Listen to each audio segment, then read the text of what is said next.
ஒரே ஒரு காரியம், ஒரே ஒரு காரியம் நம்ம 2 தடவை அந்த சென்டென்ஸ் பண்ணணும். உலகம் எல்லாம் உணர்வு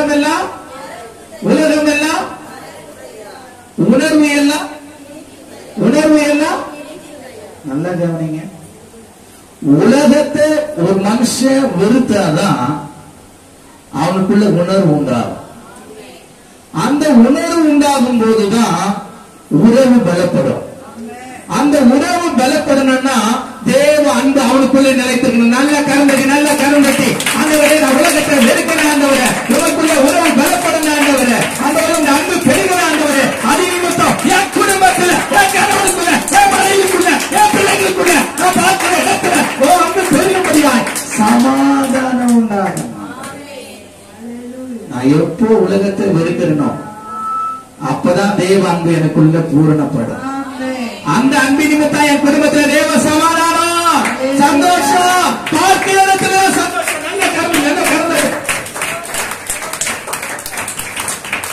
நல்லா கவனிக்கணும். முள்ளுகள் இடத்துல விதைய போட்டா உலக கவலை அதை என்ன பண்ணணும், நெருக்கி அதை வளர விடாத. அதனால நான் சொல்றேங்க, உபத்திரத்திலிருந்தும் பாடுகள் இருந்தும் ஆண்டு உங்களை பிரித்தெடுத்திருக்கிறார். திரும்ப அந்த உலகத்துல போயிட்டு நீங்க சிக்கி கொண்டீங்கன்னா உங்க வீட்டுல சமாதானத்தை காண முடியாது. அருமையான சகோதரனே, சகோதரியே, இப்போது உலகத்தை நிறுத்து, நீ தேவனிடத்துல வா, அவரிடத்துல துதி, அவர் நாமத்தை உயர்த்து. தேவனுக்குள்ள பூரணப்படும், ஒரு இல்லத்துல பூரணப்படும். ஏற்கனவே நம்மளுக்கு சொல்லி இருக்கிறேன், தேவ அன்பு உங்களுக்குள்ள பூரணப்படும் போது முதலாவது உங்களுடைய உள்ளத்தில், இருதயத்துல சமாதானம் பிறக்கும். 2வது உங்க இல்லத்துல சமாதானம் பிறக்கும். 3வது நீங்க போகிற இடத்துல எல்லாம் சமாதானம். உங்களை ஆளுகை பேசுகிற இடத்துல ஓ தேவ அன்பு உங்களுக்குள்ள ஆளுகை செய்யப்படுகிறாங்க. நீங்க ஒருவரையும் தனியா என்ன பார்த்தீங்க? உங்களுக்கு சத்துவம் இல்லைங்க, உங்களுக்கு சத்துவம் இல்ல. கர்த்தர் அந்த காலை வேளையில சொல்றார், எடுத்து வைக்கிறார். உலகத்தை வெறுக்காதவன் எனக்கு சீசன் அல்ல. தன்னைத்தானே வெறுக்கணும். கிறிஸ்துனுடைய அன்பு நமக்குள்ள பூரணப்படணும். அப்பதான் அந்த அன்பின் நிமித்தம் நாம் அநேகரை ஆதாயப்படுத்திக் கொள்ள முடியும். நம் கணவனை ஆதாயப்படுத்திக் கொள்ள முடியும், மனைவியை ஆதாயப்படுத்திக் கொள்ள முடியும், பிள்ளைகளை ஆதாயப்படுத்திக் கொள்ள முடியும், உறவுகளை ஆதாயப்படுத்திக் கொள்ள முடியும், அநேக சிநேகிதர்களை சம்பாதித்துக் கொள்ள முடியும். ஆண்டவரை கேளுங்க, நான் உலகத்தை வெறுக்கணும் ஆண்டவரே, நான் ரொம்ப உறுதியா பற்றி கொள்ளணும் ஆண்டவரே. இரு மனம் உள்ளவன் தன் வழிகள் எல்லாம் அவன் தேவனிடத்தில் என்ன பண்ணக்கூடாது, எதையும் உலகத்தை வெறுங்க, கிறிஸ்துக்குள்ள உதவ பலப்படுத்துங்க. தேவ அன்பு உங்களுக்குள்ள பூரணப்படும். அந்த அலையின் நிமித்தம் உங்கள் குடும்பம் கட்டப்படும். நீங்கள் ஆசீர்வாதமாயிருப்பீர்கள். ஹல்லேலூயா. உம் நாமம் துதிக்கையிலே இயேசையா, உம் அன்பை ருசிக்கையிலே ராஜா, உம் நாமம் துதிக்கையிலே இயேசையா, உம் அன்பை ருசிக்கையிலே உயிரான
என்னை எடுத்துக் கொள்ளு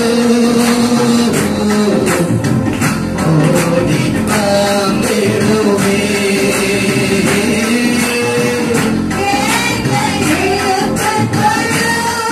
நீதான் காட்சி கண்முன்பாக நிற்கட்டும்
பரிசுத்தமுள்ள நல்ல பிதாவே, உடைய குமாரனாகிய இயேசு கிறிஸ்துவின் நாமத்தினாலே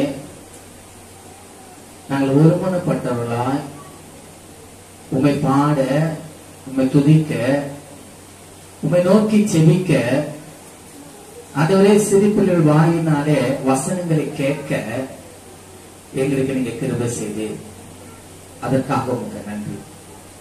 இப்பொழுதும் நீ உம்முடைய ஊழியக்காரரை மறைத்து எங்களோடு கூட பேசுவீர் என்று நாங்கள் நம்புகிறோம். அந்த வார்த்தை எங்களுக்கு பலனும் ஜீவனும் தீர்க்காயுசுமா இருக்கத்தக்கதாய், நாங்கள் சமர்ப்பணத்தோடு ஆண்டவரை காணப்படத்தக்கதாய் அது எங்களுக்குள்ளே கிரியில நடப்பிக்கட்டும். ஆண்டவரே, உம்முடைய சமூகத்துல வந்திருக்கிற உம்முடைய பிள்ளைகளுக்கு அப்படிப்பட்ட நலமான வார்த்தைகளை நீர் அடிமை மறைத்து வெளிப்படுத்தும். இயேசு கிறிஸ்துவின் நாமத்தில் பிதாவே, ஆமென். அல்லேலூயா. நாம் எடுத்து வாசிக்கலாம். நீதிமொழிகள் 1ஆம் அதிகாரம் 23ஆம் வசனத்தை நாம் வாசிக்கும் பொழுது 763ஆம் பக்கம் பழைய ஏற்பாட்டுல நீதிமொழிகள் 1:23. என் கடிந்து கொள்ளுதலுக்கு திரும்புங்கள், என் கடிந்து கொள்ளுதலுக்கு திரும்புங்கள், இதோ என் ஆவியை உங்களுக்கு அருளுவேன், என் ஆவியை உங்களுக்கு அருளுவேன், என் வார்த்தைகளை உங்களுக்கு தெரிவிப்பேன். என் வார்த்தைகளை உங்களுக்கு தெரிவிப்பேன். நன்றா கவனிங்க. 3 காரியம் வருது. முதலாவது, அவருடைய கடிந்து கொள்ளுதலுக்கு நம்ம என்ன பண்ணோம்? ஒப்பு கொடுக்க வேண்டும், செவி கொடுக்க வேண்டும், கேட்க வேண்டும். 2வது காரியம், அவர் சொல்றாரு, இதோ என் ஆவியை என்ன பண்ணுவேன்? உங்களுக்கு அருளுவேன். அப்ப ஆண்டவருடைய ஆவியை நாம் என்ன பண்ணணும்? பெற்றுக்கொள்வதா இருக்க வேண்டும். 3வது, என் வார்த்தைகளை உங்களுக்கு தெரிவிப்பேன். அல்லேலூயா. அப்போ தேவனுடைய கடிந்து கொள்ளுதலுக்கு நாம் திரும்பாவிட்டால் தேவனுடைய ஆவியானவரை பெற்றுக்கொள்ள முடியாது. தேவனுடைய வார்த்தைகளை பெற்றுக்கொள்ள முடியாது. அல்லேலூயா. அப்போ தேவனுடைய கடந்து கொள்ளுதல் ஏன் நமக்குள்ளே வருகிறது என்பதை நாம் பார்க்க வேண்டியது மிகவும் அவசியம். நாம் அவருக்கு செவி கொடுக்கவில்லை என்றால், அவருடைய வார்த்தையை கேட்டு நம்ம திரும்பவில்லை என்றால், பரிசுத்த ஆவியானவருடைய ஆளுகை நமக்குள்ளே இல்லாவிட்டால் தேவனுடைய வார்த்தை நமக்குள்ளே வராது. அல்லேலூயா. அது எப்படிப்பட்ட வார்த்தை? வானமும் பூமியும் ஒழிந்து போனாலும் அவருடைய வார்த்தையானது ஒழிந்து போகாது. அல்லேலூயா. அப்ப அந்த ஒழிந்து போகாத வார்த்தை தான் நமக்கு அது ஜீவனும் சமாதானத்தையும் அது கட்டளையிடுவதா இருக்கிறது. நம்ம நித்திய வழியில் நடக்கிறதா இருக்கிறது. அதை நாம் ஒரு நாள் எழுதப்படவே கூடாது. அல்லேலூயா. முதலாவது நாம் அவருடைய கடிந்து கொள்ளுதலுக்கு நாம் திரும்ப ஓசியா 5ஆம் அதிகாரம் 1-6 வசனங்களை வாசிக்கலாம். 1052ஆம் பக்கம், 1052ஆம் பக்கம். ஓசியா 5ஆம் அதிகாரம். ஆசாரியர்களே, இதை கேளுங்கள், இஸ்ரவேல் வம்சத்தாரே கவனியுங்கள், ராஜாவின் வீட்டாரே செவி கொடுங்கள். இந்த நியாய விசாரிப்பு உங்கள் மேல் செல்லும். நீங்கள் மிஸ்பாவில் தண்ணீரையும் தாபோரின் மேல் விரிக்கப்பட்ட வலியுமானீர்கள். வெறி தவறினவர்கள். நல்ல கவனிங்க. ஆசாரியர்கள், ராஜாக்கள், எல்லா ஜனங்களும் கேளுங்கள் சொல்லிட்டு நீங்க சொல்லுகிற வார்த்தை கவனிங்க. நெறி தவறினவர்கள் மிகுதியும், நெறி தவறினவர்கள் அப்படின்னா தேவனுடைய வழியை விட்டு விலகிறவங்க நெறி தவறினவர்கள். அல்லேலூயா. நெறி தவறினவர்கள் மிகுதியும் வதை செய்கிறார்கள். அவர்கள் எல்லாரையும் நான் தண்டிப்பேன். அவர்களை நான் தண்டிப்பேன்.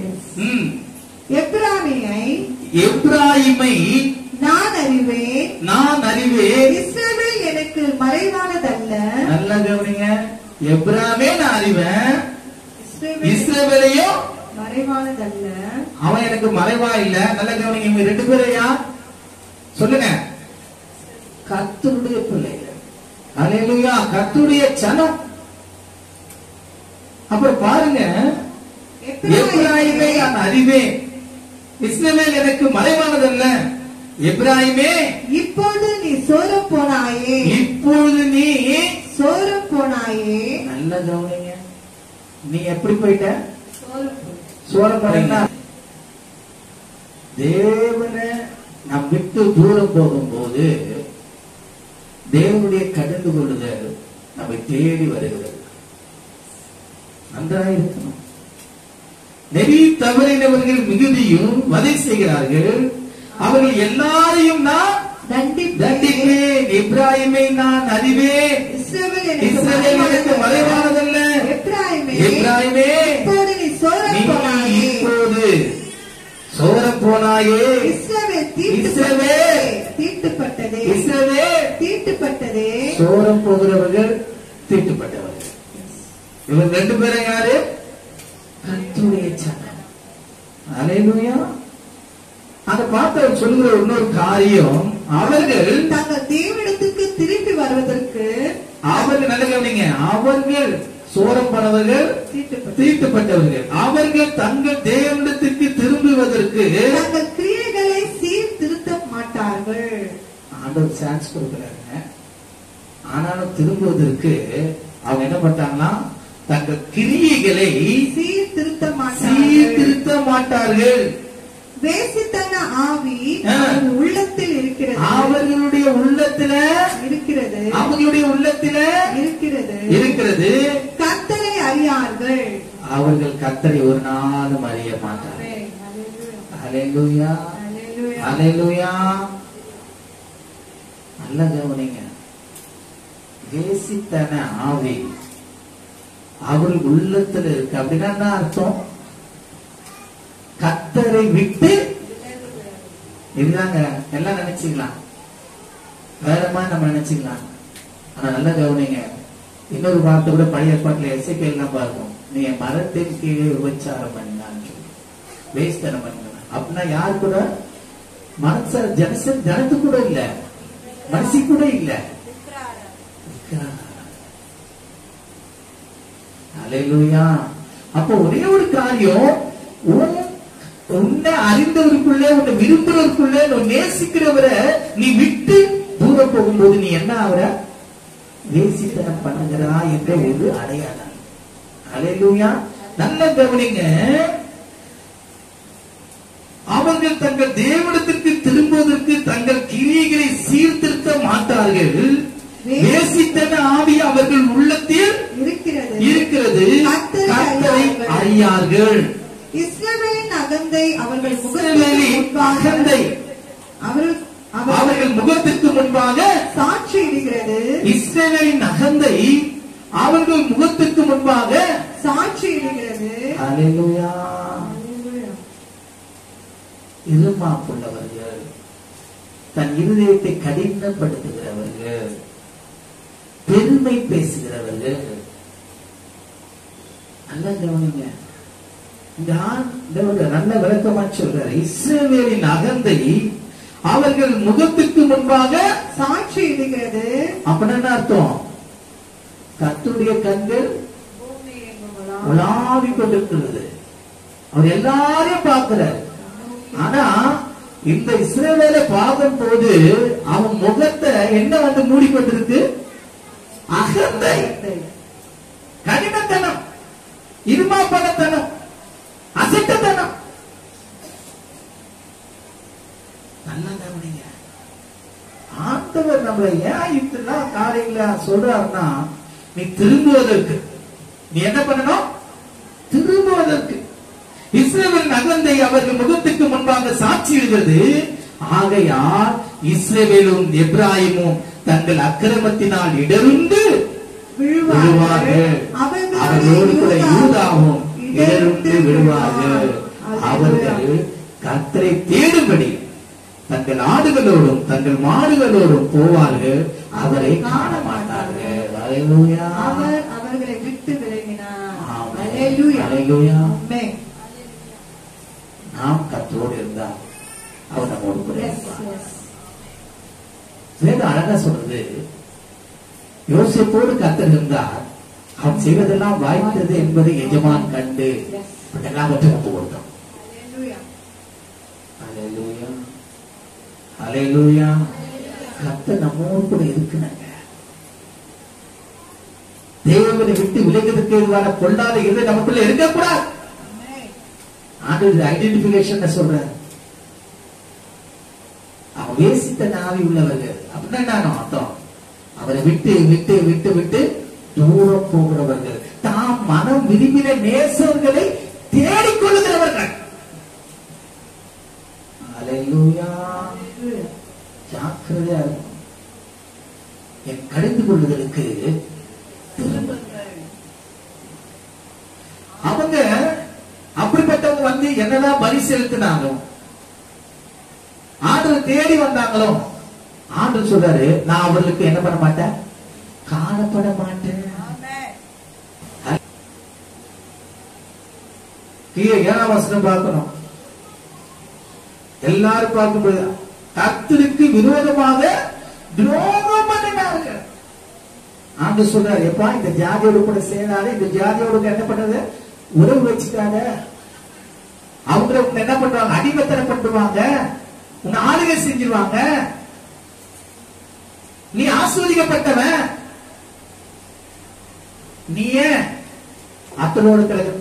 சாலமோனுக்கு ஆண்டவர் சொல்ற காரியம் அதுதான். காரியம் சொல்லிட்டாரு, உன் பிள்ளைகள் என் கட்டளைகளை என்னுடைய கட்டளைகளின்படி நடந்தா நான் உன்னோடு கூட இருந்த உடன்படிக்கையை நான் நிறைவேற்றுவேன். தாவீது சாலமோன் சொல்றான், நீ கர்த்தருடைய கட்டளைகளையும் அவர் கட்டளைகளையும் கை கொண்டு அப்ப அவனோடு கூட இருப்பார் தான் சொன்னான்.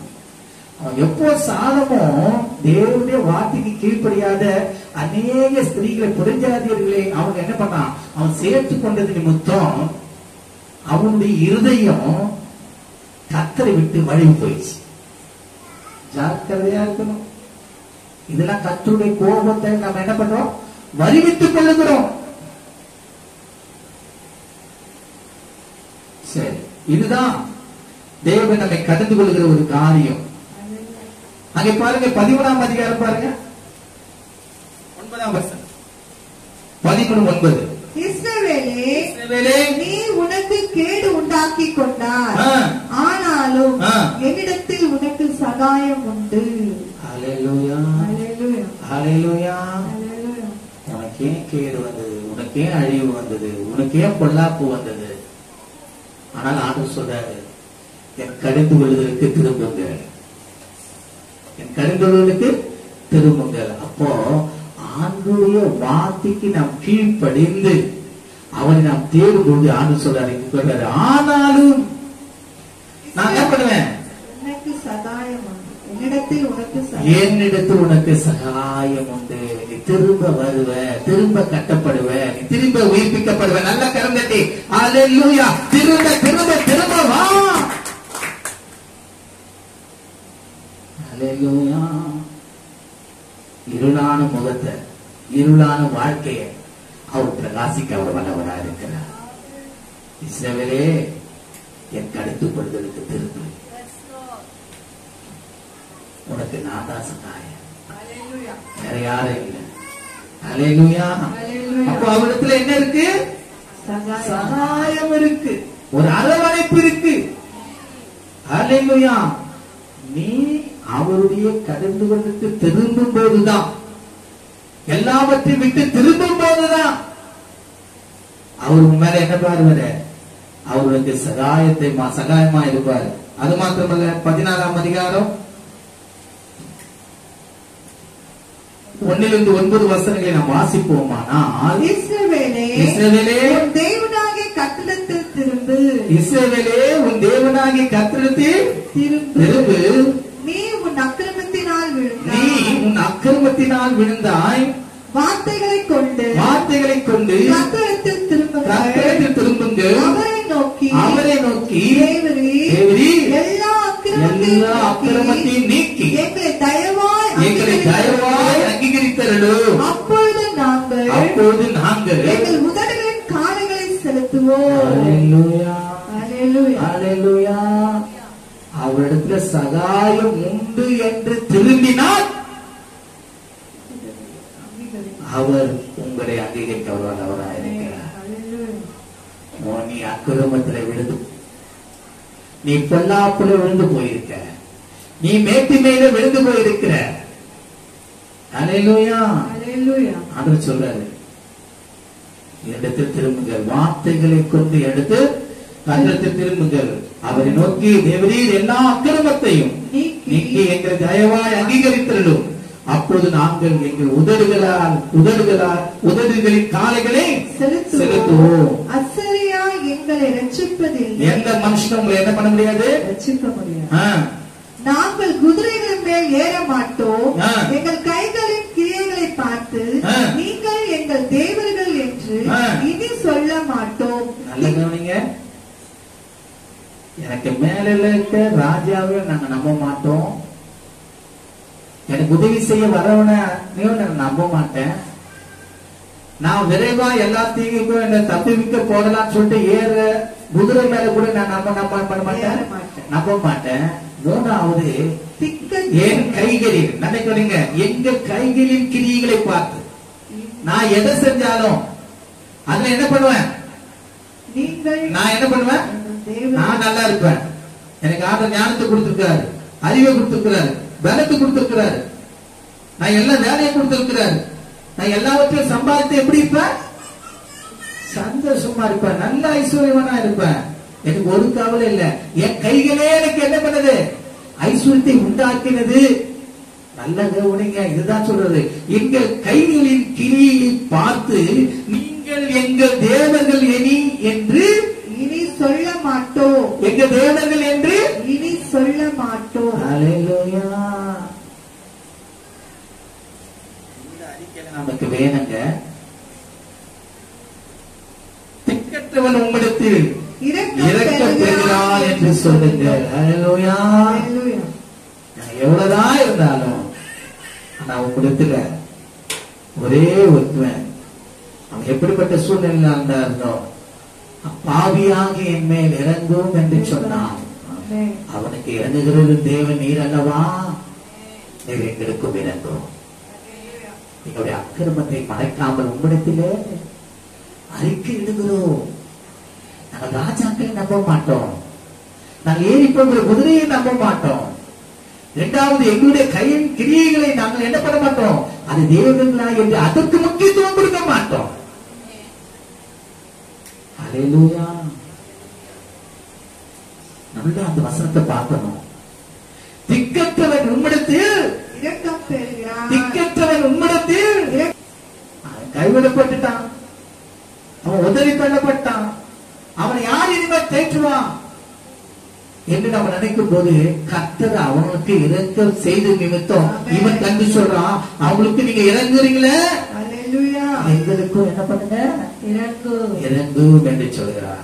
அப்போ நான் அவர்கள் சீர்கேட்டை குணமாக்குவேன். சொல்லும் போதுதான், அர்ப்பணிக்கும் போதுதான் நான் அவர்கள் சீர்கேட்டை குணமாக்குவேன், அவர்களை மனப்பூர்வமாய் சிநேகிப்பேன். முதலாவது குணமாக்குவேன். ஏன்னா நான் தான் காயப்பட்டேன், நான் தான் அவங்களை விட்டு கொடுத்துட்டேன், நான் தான் அவளுக்கு முதுகு காட்டினேன், என் முகத்தை காட்டல. ஏன்னா அவன் முகம் எப்படி இருந்தது, அகத்தை உள்ளதா இருந்தது. நேற்றில் உள்ளவனை கர்த்தர் என்ன பண்ணாரா, அருவருக்கிறார். நேற்று மேல சிந்தை. அப்ப பாருங்க, இவர் சொல்றாரு, நான் முதலாவது அவர்கள் சீர்கேட்டை குணமாக்குவேன், அவர்களை மனப்பூர்வமாக சிநேகிப்பேன். என் கோபம் அவர்களை விட்டு நீங்கிற்று, என் கோபம் அவர்களை விட்டு நீங்கிற்று. நல்ல கருந்தட்டி, நல்ல கருந்தட்டி, நல்ல கருந்தட்டி ஆண்டு கிராமத்தில் சொல்லுவோமா? ஏன் அவர் நம்மை கடந்து கொள்றார்? நாம் அவரை விட்டு விலகும் போதுதான், அவருடைய வார்த்தைக்கு செவி கொடுக்காத போதுதான், அவரை தேடாத போதுதான். அல்லேலூயா. எல்லாவற்றையும் என் அக்கிரமம், என் பாவங்கள் தான் ஆண்டவரே, உங்ககிட்ட சேரவிடாதபடிக்கு உங்கள் முகத்தை மறைக்கிறது ஆண்டவரே. அது நம்ம ஒப்பு கொடுக்கும் போது அது சொன்னார், அவள் சீர்கேட்ட நான் குணமாக்குவேன். எனக்காக என்னால அவங்க காயப்பட்டிருக்காங்க, அந்த காயத்தை நான் ஆற்றி வச்சுறேன். ரெண்டாவது சொல்றாரு, அவங்களை நான் மனப்பூர்வமா சிநேகிப்பேன். எப்படிப்பட்ட ஸ்நேகம்? மனப்பூர்வமான ஸ்நேகம். என் கோபம் அவங்களை விட்டு நீங்கிற்று. அப்போ அவருடைய கடிந்து கொள்ளுதலுக்கு திரும்பும் போது, அவர்கள் மனம் திரும்பும் போது என்ன நடக்குது? நான் இஸ்ரவேலுக்கு பனியை போல் இருப்பேன், அவன் லீலி புஷ்பத்தை போல் மலருவான், லீபோனை போல் வேரூன்றி நிற்பான், அவன் கிளைகள் ஓங்கி படரும், அவன் அலங்காரம் ஒலிவ மரத்தினுடைய அலங்காரத்தை போலவும், அவனுடைய வாசனை லீபோனுடைய வாசனை போலவும் இருக்கும். அவன் நிழலின் குடி இருக்கிறவர்கள் திரும்புவார்கள், தானிய விளைச்சலை போல செழித்து திராட்சை செடிகளை போல படருவார்கள். அவன் வாசனை லீபோனுடைய திராட்சை ரசத்தின் வாசனை போல் இருக்கும். நல்ல கவனிங்க, நல்ல கவனிங்க. ஹல்லேலூயா. தேவனிடத்துல திரும்பும் போது சகல விதமான ஆசீர்வாதத்தினால் உங்களை நிரப்பி அநேக ஜாதி ஜனங்களை உன்பக்கமா இழுத்து கொண்டு அவருக்கு முன்பாக உங்கள் தலையை உயர்த்தி அவர் என்ன பண்ணுவாராம், மகிழ பண்ணுகிறார். ஹல்லேலூயா. எதை எழுந்து போனியோ அதெல்லாம் உங்களுக்கு திரும்ப தருகிறவர் உங்களோட. இரண்டாவது சொல்றது பாருங்க, இனி எனக்கும் விக்கிரங்களுக்கும் என்ன என்று எப்ராயிம் சொல்லுவான். அவ்வளவுதான். இனி எனக்கும் விக்கிரங்களுக்கும் என்ன என்று சொல்லுவான். நான் என்ன பண்ண மாட்டேன், அதை நானு நமஸ்கரிக்க மாட்டேன். எவ்வளவு அழகா சொல்றாங்க. இனி எனக்கும் விக்கிரங்களுக்கும் என்ன என்று சொல்லுவான். எப்ராயிம் சொல்லுவான், நான் அவனுக்கு செவி கொடுத்து அவன் மேல் நோக்கமாயிருந்து நான் பச்சையான தேவதாரு விருட்சம் போல் இருக்கிறேன், என்னாலே உன் கனி உண்டாயிற்று என்று எப்ராயிம் சொல்லுவான். இவைகளை உணர்த்தத்தக்க ஞானமுள்ளவன் யார்? இவைகளை கேட்கத்தக்க புத்தி உள்ளவன் யார்? கர்த்தருடைய வழிகள் செம்மையானவைகள், நீதிமான்கள் அவைகளில் நடப்பார்கள், பாதகரோ அவைகளை இடறி விடுவார்கள். நாம் நீதிமான்கள் நடந்த செம்மையான வழியில நடக்கிறவர்களா இருக்கிறோமா, இல்லடி இடறி விடுகிறவர்களா இருக்கிறோமா? சற்று நாமே சிந்தித்து பார்க்க வேண்டியது மிகவும் அவசியம். உபாகமம் 33 அதிகாரம் எடுங்க. வசனத்தை உபாகமம் 33 268 பக்கம் சீக்கிரம் 26 யெஷுவனுடைய தேவனை போல் ஒருவரும் இல்லை, அவர் உனக்கு சகாயமாய் வானங்களின் மேலும் தமது மாட்சிமையோடு ஆகாய மண்டங்களின் மேலும் ஏறி வருகிறார். எதுக்கு வருகிறார்? நீ திரும்ப உடனே அவர் எப்படி வராரா? ஆகாய மண்டலங்களின் மேலே ஏறி வருகிறான். அல்லேலூயா. நீ சொன்ன காரியம் எப்படின்னா, ஆண்டவரே திக்கத்தவளுக்கு நீர் இறங்குறீரே, நீர் எனக்கு இறங்க மாட்டீரோ என்று கேட்டது நிமித்தம் தான் சகல விதமான ஆசீர்வாதங்களாலே உன்னை நிரப்ப அவர் என்ன பண்றாரா? மேகங்களின் மேல ஏறி வருகிறார். அல்லேலூயா. அருமையான வசனம் இது. தொடர்ந்து வாசிங்க. அநாதி தேவனே உனக்கு அடைக்கலம், நித்திய புயங்கள் உனக்கு ஆதாரம். அவர் உனக்கு முன்னின்று சத்துக்களை துரத்தி அவர்களை அழித்து போடுவார். இஸ்ரவேல் சுகமாய் தனித்து வாசம் பண்ணுவான். யாக்கோபின் ஊற்றானது தானியமும் திராட்சரசமும் உள்ள தேசத்தில் இருக்கும். அவருடைய வானமும் பனியை பெய்யும். இஸ்ரவேலே நீ பாக்கியவான். கர்த்தரால் ரட்சிக்கப்பட்ட ஜனமே, உனக்கு சகாயம் செய்யும் கேடகமும் உனக்கு மகிமை பொருந்தி பட்டயமும் அவரே. சத்துருக்கள் உனக்கு இச்சகம் பேசி அடங்குவார்கள். அவர்கள் மேடுகளை மிதிப்பாய் என்று சொன்னார். எப்பொழுது? கடிந்து கொள்வதற்கு திருப்பம். அல்லேலூயா. நீ அவரு நமக்கு எப்படியா இருக்கிறாரு? அவரு நானே உனக்கு சகாயர். ஆண்டவரிடத்தில் நாம் திரும்பும் போது அவர் அப்படியா இருக்கிறார். அதனாலதான் சொல்றாரு, மாம்சமான யாவர் மேலும் எப்போது அவரிடத்துல திரும்பும் போது, எப்போது அவர் உன்னிடத்துல திரும்பும் போது அவர் சொல்றாரு, நாவே மாம்சமான யாவர் மேலும் ஊற்றுவேன். யோவேல் 2ஆம் அதிகாரம் 28-29. அதற்கு பின்பு நான் மாம்சமான யாவர் மேலும் என் ஆவியை ஊற்றுவேன். இரண்டாவது காரியம் வந்துச்சு. என்ன வந்துச்சு? ஆண்டுடைய வார்த்தை உங்களுக்குள்ள வருது. அல்லேலூயா. நான் உன்னை ஆசீர்வதிப்பேன் என்று சொல்லுகிறார்.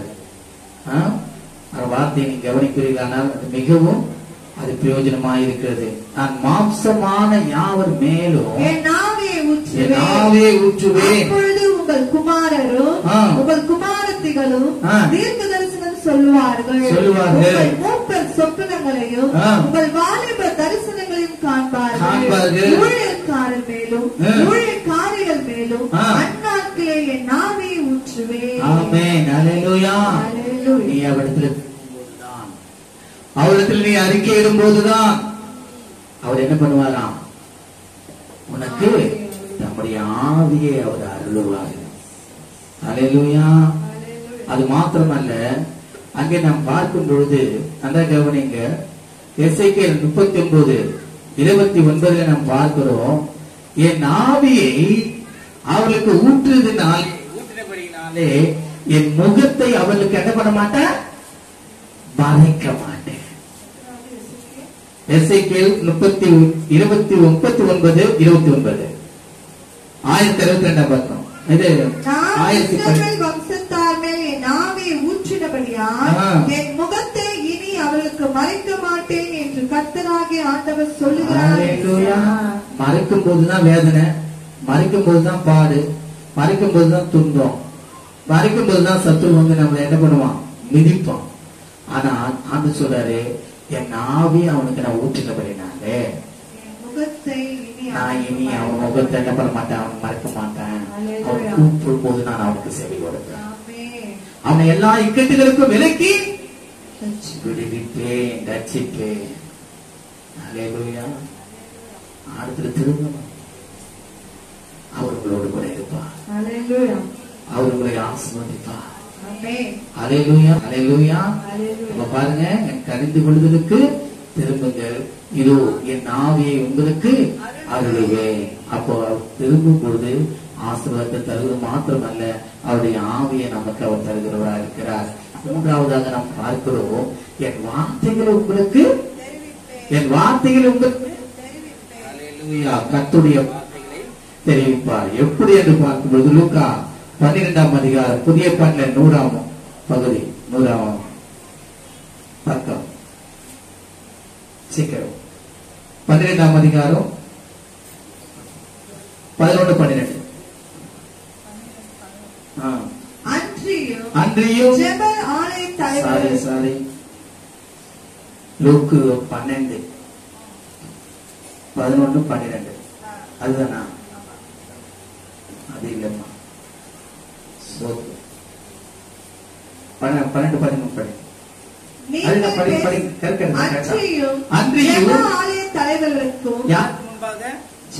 ஜெப ஆலய தலைவர்களுக்கும் துரைத்தனத்தார்களுக்கும் அதிகாரம் உள்ளவர்களுக்கும் உங்களை கொண்டு போய் விடும்போது, நல்லா கவனிங்க, உங்க மேல உண்மையாவே நேற்று ஒரு சகோதரன் போன் பண்ணி கேட்டவொன்ன,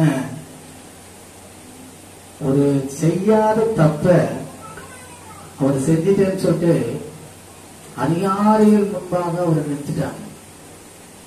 திட்டக்கிழமை அவர் ரிசல்ட். ஆனா நான் சொல்றேன், தேவன் அது தேவனுடைய கடுந்தோருக்கு அவர் திரும்பி இருக்கிறார். தேவனுடைய ஆவியை அவருக்கு கொடுத்திருக்கிறார். அது நிமித்தம் இப்ப அவர் எங்க போய் நிற்கிறாரு?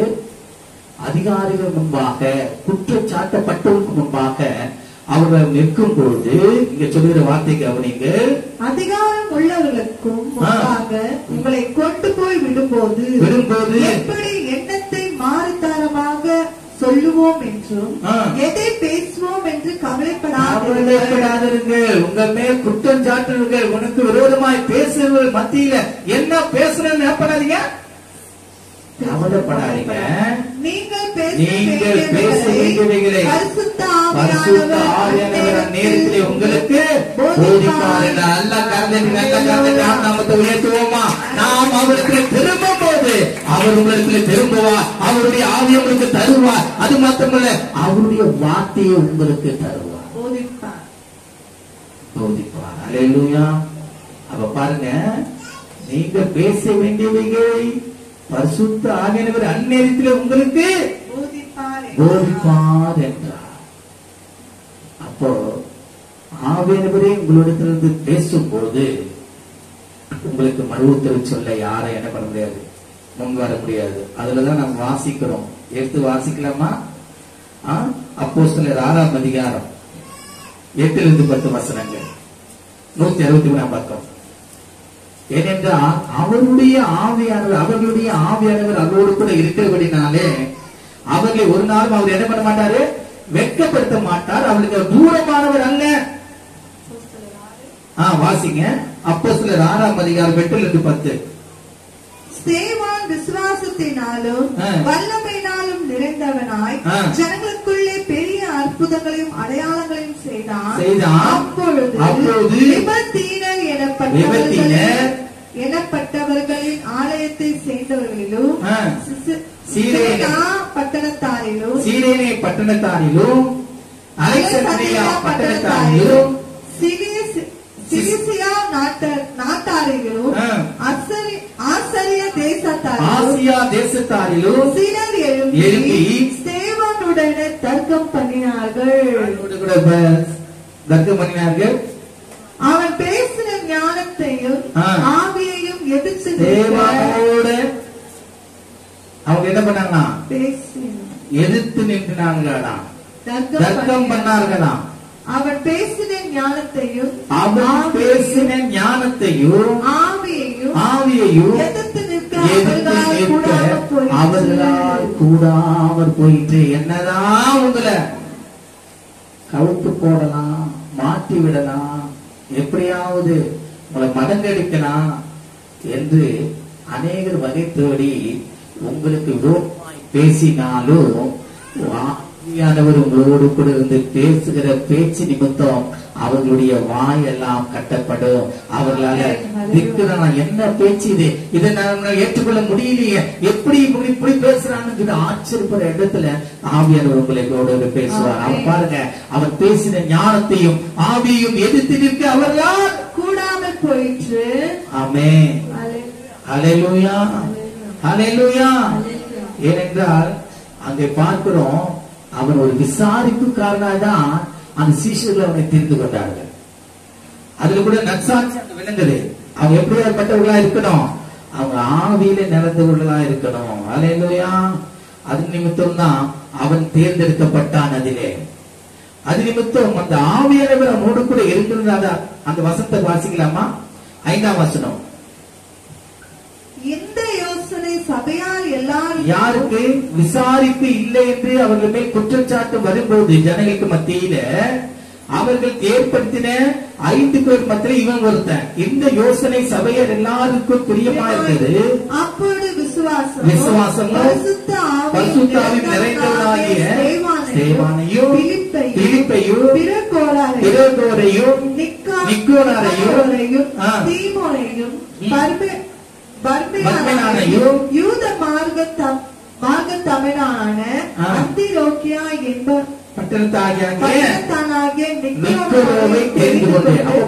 நற்சாட்சி உள்ளவர்களாய் ஆவியும் நிறைந்தவர்கள் தான் அவங்க இந்த விசாரிப்புக்காரர்களாக அவங்க என்ன பண்றாங்க, அவனை அபிஷேகம் பண்றாங்க. அப்படிப்பட்டவர்களுக்குள்ளதான் அந்த ஆவியானவர் இறங்கினது நிமித்தம் அவர்களுக்கு எதிராய் பேசுகிறவர்கள் என்ன பண்றாங்களாம், அவங்களை எதிர் பேசக்கூடாத நிலையில நிற்கிறாங்க. நல்ல கவனிங்க. கடிந்து கொள்வதற்கு திரும்பும் போது அவர் நமக்கு ஆவியை தருகிறார். முதலாவது ஆசீர்வாதம், பாதுகாப்பு. இரண்டாவது ஆவியானவர் தருகிறார். மூன்றாவது அந்த ஆவியானவரை கொண்டு நமது வார்த்தைகளை உங்களுக்கு கொடுக்க அவர் வல்லவராக இருக்கிறார். எதை குறித்து நான் எப்படி பேசுவேன், எதற்காக பேசுவேன், என்னால செய்ய முடியவே அப்படின்னு நீங்க மறந்து பண்ண பண்றது நிக்கவே முடியாது. அவர் உங்களோடு கூட இருந்து பேசுவார். அல்லேலூயா. எதிர்த்து பேச ஒருவர முடியாதான். ஏனென்றால் ஆவியானவர்களோடு கூட இருக்கிறார். கடைசியா ஒரே ஒரு வசனத்தை வாசி நான் முடிக்கிறேன். ஏசியா தீர்க்கதரிசி புத்தகம் 857 50ஆம் அதிகாரம் 4ஆம் வசனம். ஒரு வசனத்தை வாசி. 850 இளைப்படைத்தக்கவனுக்கு. நல்ல கவனிங்க, நல்ல வசனத்தை படிக்கணும். இளைப்படைத்தவனுக்கு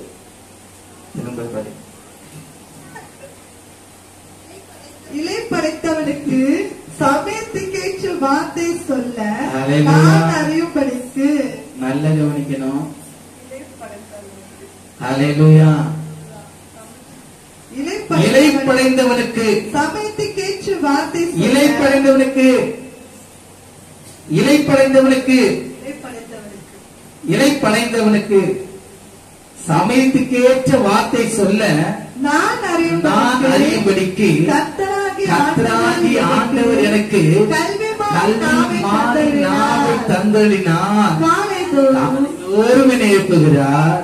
கற்றுக்கொள்கிறவர்களை போல நான் கேட்கும்படி என் செவியை கவனிக்கிறார். அல்லேலூயா. கர்த்தராகிய ஆண்டவர் என் செவியை திறந்தார்.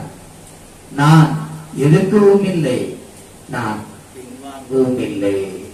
அல்லேலூயா.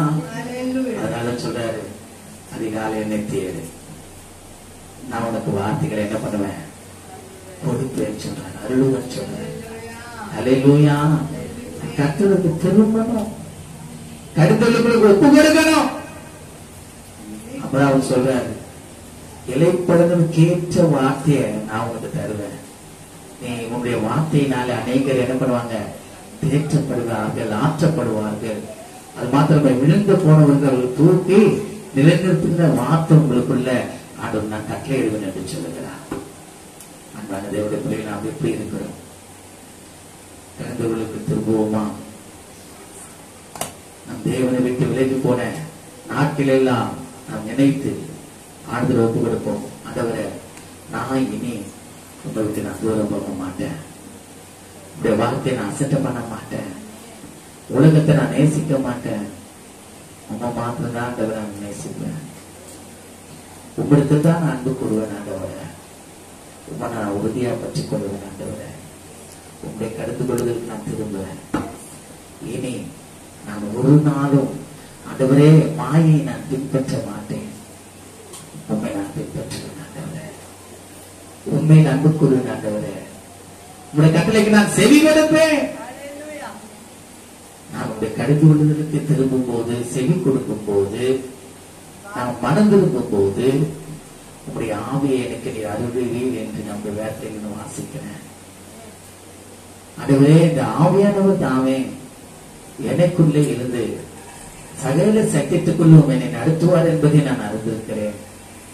என்னை தைரியப்படுத்துறதுக்கான வார்த்தைய, அநேகரை நான் ஆயத்தப்படுத்துகிறமான வார்த்தைய, அநேகரை தூக்கி எடுக்கிறமான வார்த்தைய எனக்கு இந்த ஆவியானவர் தருவார் என்று நான் அறிந்திருக்கிறேன். அது மாத்திரமல்ல, எனக்கு எதிரிட்டு எத்தனை பேர் வந்தாலும், எனக்கு விரோதமாய் பேசினாலும், ஆண்டவரே உம்முடைய ஆவியை கொண்டு நான் அவர்களுக்கு நிதானமான உத்தரவு சொல்லும் போது அதை எதிர்த்து நிற்க கூட அவர்கள் பின்வாங்கி போவார்கள் என்பதை நான் இப்போது அறிந்திருக்கிறேன். ஆண்டவரே, அப்படிப்பட்ட உணர்வுள்ள ஆவியை எனக்கு தந்ததற்காக நன்றி. உங்களுடைய வார்த்தை எனக்கு கொடுத்ததற்காக நன்றி. நான் இனி உங்களை விட்டு பின்வாங்க மாட்டோம். உண்மையே நம்பி இருக்கிறோம். உண்மை சார்ந்து ஜீவிப்போம். உம்முடைய அன்பை நான் ருசி பார்ப்போம். உங்களுடைய சத்தியத்துக்கு கீழ்ப்படிவோம். உண்மையே சார்ந்து நாங்கள் ஜீவிப்போம். எங்களுக்கு உத்தரவாக செய்வோம். நாங்கள் உங்க சமூகம் வந்திருக்கிறோம். எங்களை தள்ளி விடாதே. உங்களுடைய முகத்தை எங்கள் மேல் பிரகாசிக்க பண்ணி பிரசன்னமாக்கி எங்களுக்கு சமாதானத்தை கட்டளையிடுங்க. ஆண்டவரே, நாங்கள் அங்கலாய்த்து போகக்கூடாது. ஆண்டவரே, சோர்ந்து போயிடக்கூடாது. ஆண்டவரே, மனமடைந்து போகக்கூடாது. ஆண்டவரே, உங்களுடைய வார்த்தைகளை எங்களை இன்னும் பலப்படுத்தட்டும், தைரியப்படுத்தட்டும், உங்களை கிட்டி சேர உதவி செய்யட்டும். ஆண்டவரே, நாம மகிமை கேட்டு எங்களை நீர் ஆசீர்வதித்து சாட்சியாக நடத்துவோம். இயேசு கிறிஸ்துவின் நாமத்தில் பிதாவே, ஆமென், ஆமென். கர்த்தர் அப்படியே நம்மை ஆசீர்வதித்து வழிநடத்துவார். நல்ல கரங்களை ஆண்டவருக்கு உயர்த்துவோமா? ஹல்லேலூயா, ஹல்லேலூயா, ஹல்லேலூயா.